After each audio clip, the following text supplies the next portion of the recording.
Leo is on the quest of realizing its own potential through cleaning away or criticizing, selecting, discriminating, all those things that are cluttering its consciousness and its physical reality in order to leave empty space, very fertile and very expectant. Here is where the symbology of the Virgo, the virgin, is coming from, nothing to do with actual virginity, but this idea of purity, simplicity, being only and exceptionally what you actually are and nothing more or less than that, criticizing of itself, which then transforms into criticizing of everyone and everything around it, being extremely judgmental, unaccepting, not tolerant to the faults of whatever it sees, and wanting to get it back to order in the chaos that it's tending to see exaggerated in its own head, always trying to correct something when the something doesn't want to be corrected, offering help when the help is not needed or not requested, becoming subject to so much fears and so much caution is simply the energy not having the ability to play itself properly, positively, not having the right channel. And when that's the case, only then the negative tendencies start creating all sorts of problems. The previous sign, Leo, was so much about ego and the expression of that ego. Here, we're trying to work with this and see it from another angle. We're not trying to throw away our ego and negate ourselves, which is what is, again, the voice of negative Virgo. Virgo should not be concerned about winning anything or ruling over anyone. Just the contrary. It is willing to be ruled over, to be not taken advantage of, but rather led. It is happy to be led in order to see what sits behind the curtain of this new world of collectivity that is just about to enter. It is volunteering. In the sixth house, for example, we have the territory where all sorts of unequal, so-called relationships happen. What I mean by unequal is that in those relationships, we always need to be having one person better than the other, or one is younger, the other one is older. One is the expert, the other one is the one that wants to learn the skill. One is the employee, the other one is the employer.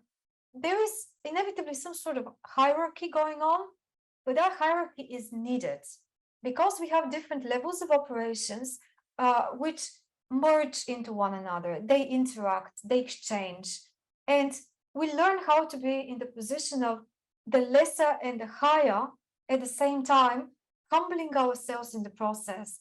Now, there may be lots of situations when we need to step away and accept the role of the apprentice and the student, and other situations when we need to be willing to, on the contrary, become the wise old teacher that's not just keeping their knowledge and experience to their own, but they're willing to find a way to share it and pass it on to the next generation.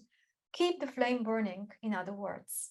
Building competence and feeling competent in something is one of the antidotes Virgo uses to tackle its feeling of self-inadequacy and building very good self-respect. It is not necessarily married to the external feedback. This is not like Capricorn in the 10th house.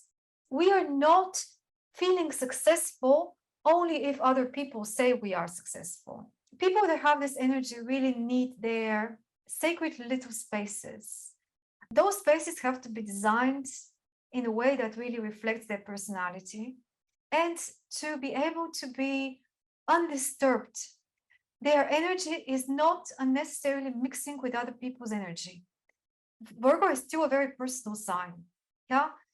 And the more it can work in isolation and in solitude, the more it can take out of itself the maximum. Building your own routines that give you the stability of functioning. And once you have the system and the context, then you can be spontaneous. Then you can create and be the craftsperson that evolves some sort of originality in its work. But if it's chaos everywhere around you, if you're too flooded by things happening and the noise of other people, or just physically, Earth sign Virgo, physically, something is not feeling right, then you're simply numb. You're not able to work. Maybe pain exists for us as a mechanism to counteract, regulate the potential tendency that we have in us because we are human beings to abuse power. The abuse of power is a very close reality to any person that achieves relative success. Think about it, when you are a bit more capable and you have some skill or some knowledge or some wealth, especially when you're in a position of determining the lives of others through your actions, then you may very easily start abusing that. Wherever there is pain, there is illness. The illness may be physical, and then the body is just giving us a signal that we need to do something to repair and come back to balanced state, or it could be psychological. So whatever it is, sometimes we may think that the pain is inflicted on us while we didn't cause the imbalance, but maybe we did. Maybe someone else in our family did. And we may think, but what am I to do with all this? If someone else did it, why should I be punished?